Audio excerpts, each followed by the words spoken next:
CBSE का नया फैसला। अब सीबीएसई क्या कर रही है, जैसे 2026 में क्लास 10th के मैथ्स के पास मैथ्स बेसिक और स्टैंडर्ड का ऑप्शन होता था, वैसे ही अब क्लास 9 से क्या होने वाला है, ये करिकुलम क्लास 9th 10th के रिगार्डिंग है। जैसे ही बच्चे ने 8th के एग्जाम्स दिए, 8th के एग्जाम के बाद जब वो 9th में एडमिशन लेगा तो उसके पास साइंस एंड सोशल स्टडीज के करिकुलम के लिए दो चॉइसेस होंगी कि बच्चा साइंस अब बेसिक भी रख सकता है, साइंस वही साइंस अब वो स्टैंडर्ड लेवल पे भी पढ़ सकता है।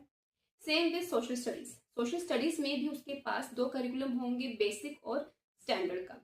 और ये सारी चीजें 2026-23 के सेशन से लागू हो जाएंगी, शुरू हो जाएंगी, आपको स्कूल्स में देखने को मिल जाएगा।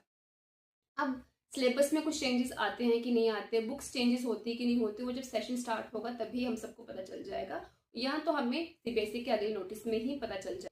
अब ये सीबीएसई चीजें क्यों कर रही है, एक रीजन तो ये हो सकता है कि सिलेबस में फ्लेक्सिबिलिटी रहे, दूसरा ये है कि बच्चों को जो डाउट सेशंस रहते हैं, बच्चों को चीजें समझ नहीं आती, तो बच्चों को सिलेबस के रिगार्डिंग, टॉपिक के रिगार्डिंग ज्यादा क्लैरिटी हो जाएगी।